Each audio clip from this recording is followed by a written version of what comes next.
Dale, cuando quiera. Hi everyone, welcome to Books and Beers, our very first episode. My name is Barney. And I'm Falk, and today we're going to be giving the best tips of how we read more. And we're also going to be reviewing our first beer, Mahou. Fun fact, Mahou's creator, Enrique Mahou, was an avid reader. So we got inspiration from him. That's our connection for today. Salud. Cheers. So let's get right to it. So my first tip, Barney, is find the right read. Of course. So a lot of people, when they start reading, they want to pick up a book that they heard that's really good, but it's pretty hard to read. So for example, The Intelligent Investor. They heard that Warren Buffett was a reader, and they say, oh, this is the perfect book for me to read. No, you have to pick something light. In my opinion, an autobiography is a great thing for you to read the first. As a matter of fact, Falcon, now that you mentioned that, I started with The Intelligent Investor, and it was extremely tough. It was super hard. I started in my freshman year in college. I'm now a senior. I read the first 10 pages, and I was like, nah, I hate reading. So what did I do? I stopped reading, never read again. Now in quarantine, I picked up another book, way easier, way shorter, and I got it going. I got some momentum. I read a little, and I ended up liking it. What was the first book that you read? How to Influence Friends and Make People. How to Influence Friends and People. How to Make Friends and Influence People. And, yeah. How to Win Friends and Influence People. How to Win Friends and Influence People. I started reading that one. And it got me really interested in reading. It was a really easy book. The chapters were 5 pages long. And a friend of mine recommended a book about Steve Schwarzman, owner of CEO of Blackstone, about private equity and business in general. And I picked that up right after How to Win Friends, and I stayed through it. That book I read in a week. It was extremely interesting. And after that, I talked to Falcon, I talked to other friends, and we started reading. We started talking about different books. I got recommendations. And at that point, it was a machine. It kind of just becomes like part of what you're doing. I think that's a good rule, because what I said also was autobiographies. You start with autobiography. Yeah. The thing that we talked about is, especially when the person writing the book is good, there's going to be a point where you're not going to feel like you're reading it. There's going to be a point where you feel like grabbing a beer with a person and he's talking to you. So for example, the book that I read, Sam Walton, a person that created the biggest company in the world. For you to have kind of the sense that that person is speaking to you and telling the story of how he created his business is insane. An example of a book Falcon and I read that we're going to be reviewing, Shoe Dog. It's a company that we all know.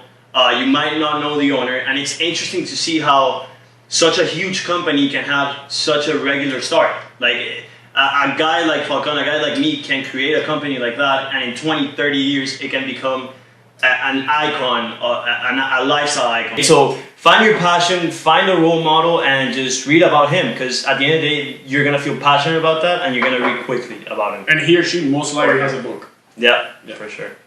And now, for my second point, something I personally do, I don't know about you, Falk, is I active read. So what does that mean?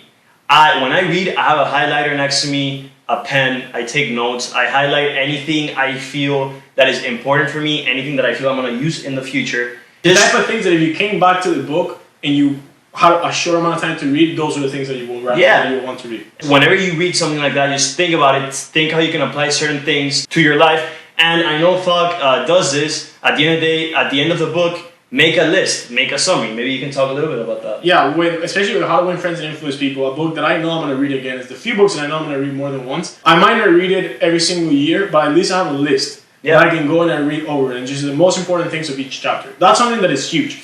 We don't have time to read a 400-page book 3 times in a year, so just read a summary, read a little list that you made some notes, and that definitely helps. Yeah. Our number 3 is going to be probably one of the most important, one of the ones that actually got us into reading a lot. It's social media. Everyone uses social media nowadays. It's getting a Goodreads account. So Goodreads, for those of you who don't know, is kind of the Facebook for reading. You create a profile, you got your friends, you kind of follow the trend of beers and books of putting a funny picture, and then you're going to create a list of the books that you read already, the books that you want to read, and then any other library that you want to create. So the cool thing is that you add each other. So when Barney goes and finishes The Intelligent Investor, like he did a few weeks ago, I get a notification saying, Barney finished this book, how many stars you gave it, your review, and everything. Yeah, and you can add your friends, like Falcon said, and that's another incentive. So you see your friends reading a particular book, so you text them, hey, what do you think about this book? Hey, I'm also reading this book. And you talk about it, and that goes into my next point, which is create a book club with your friends, which Falk and I did. We all had a Goodreads, we had a book in common, so what did? We created a book club. And that pushes you to read even more, and it makes you passionate about it because you know that in a particular day you guys are gonna get together, have some beers, have some mojos, and talk about the book. And one of the things that I like is you can also stalk your friends. So like, as you might go and stalk and see the pictures from the past. We all do that. It happened to me the last time that I was in a bookstore and I didn't know what to get. So I actually went to your profile. I started looking at the books that you wanted to read, and you actually had the link started. So that was one of the reasons why I got that book. I haven't read it, but I'm gonna get to it. And one of the important things that we were talking before is setting a goal. So setting a goal in reading is really important, and Goodreads gives you a good way to do that because it gives you the amount of books that you can read in a year. Yeah, and for Falcon and I, we said we're both very competitive, so we set a goal in a year to read 12 books. He's beating me. I'll have to accept that. He has bragging rights, but set a goal for a year. See how many books you can read, and then if you meet that goal, set another goal for the next year. And another more short-term goal that really helped me out is set a goal for each day. Like, think about it. Right now, you're not reading at all. So if you start reading 10 pages at night before going to sleep, after a week you're gonna have read 70 pages. If you read 20, that's 140 pages. So the pages start adding up. After a short amount of time, it becomes a habit. Yeah, and that's definitely a foreshadowing of one of the books that we're going to be reviewing called The Compound Effect, of how when you read it, even a little bit, when you add it up, you're definitely reading more than the average person. It's something that's helping you. But that actually brings us to our last point, which is find the correct time to read. Yeah. So a lot of people, what they do is that they carry a book. So if you're a student, you might want to read the book when you're commuting to school in the bus. So I personally work, and when the office is open again, I'm actually looking forward to not driving, but rather taking the metro rail and reading in the metro rail because that's something that's going to help me. My personally is, what I do is that I read before I go to bed. I put the phone away, and then I pick up the book.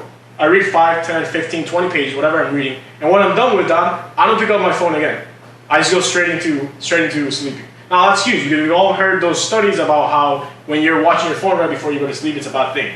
But if you put your phone away and you go to sleep, it's perfect. And reading is fun, but sometimes reading can get you sleepy. Yeah. That's also a great move if you can't fall asleep. Yeah, I mean, at the end of the day, there's studies that say that you retain the most information right before going to bed. It's funny, once you start reading, you're going to notice that you start dreaming about the things you read. So you have that memory about that thing you read, the things that impacted you.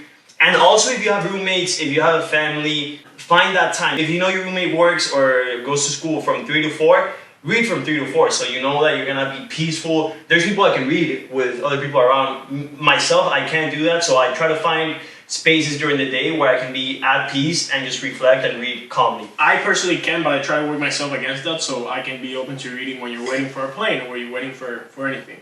One important thing that's also for sharing for Compound Effect is the influences that you have around. So I started reading in quarantine and I loved it. But then when I told Barney and Barney started reading, we both started reading more. Yeah. So find a group of people that you know that read. I have coworkers that read a lot. I have my father that reads a lot. I have my brother that started reading because I started reading. I have Barney reads a lot. And we call each other all the time just to talk about the books. Just to discuss books. The update. Yeah, discuss books and think about it. It's almost like going to the gym. If you have a gym partner, you're going to do it all the time. You're going to be motivated to do it. That person is going to push you to do it because if they get to chapter 10 and you're by chapter 5, they're going to ask you something, you're going to be like, oh, I have to catch up. If I could read every book with a friend, I would definitely do it. Because you don't pick up on everything, but your friend might. And when you start discussing that, that's an amazing thing. Yeah, and you start analyzing the book with your friends, and maybe I read something in particular that I thought about it in a particular way, but Falcon has a different perspective about it, and you learn about it, and you just enrich yourself and understand the book better. And at the end of the day, like we're going to talk about this in another video, it might come out as douchey, but you start getting like smarter, you start gaining intellect, and you start getting these point of views that you can use in conversations in the future. So definitely having a book club, discussing the book with people is one of the ways that you can appreciate reading more. And that's one of the things that we want to bring with the channel. We want to encourage people to read because we didn't read. But the reason why I started reading is because I saw a trend that most successful people, if not all successful people, read a lot. Barack Obama goes to bed every single night, and it doesn't matter how late it is, he reads. Warren Buffett spends most of his day reading. Yeah. And writing too. Yeah, and writing too. Maybe we'll write a book in the future about how we created such an amazing YouTube channel about beers and books. Yeah. You're gonna start noticing patterns in nature and patterns in the people, in the way that people behave that you didn't know before. And when you read it, it's kind of crazy because you see it, and I don't want to sound like a douche, but you see it and you're like, wow, I'm noticing that, and most people are not noticing that. So you feel smart. Yeah. That's one of the things that we kind of encourage in this club and in this YouTube channel is getting more intellectual one book at a time. and also drinking some beer for the review.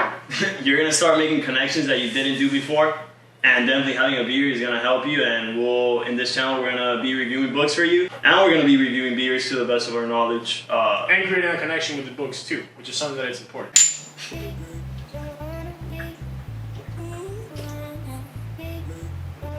Love reading. Love reading.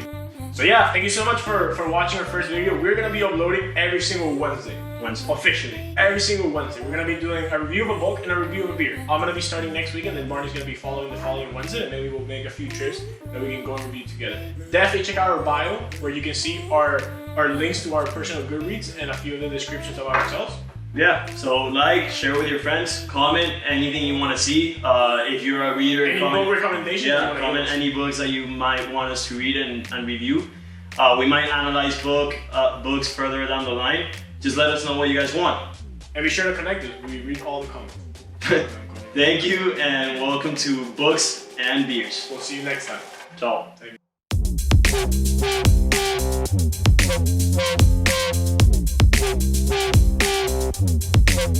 you.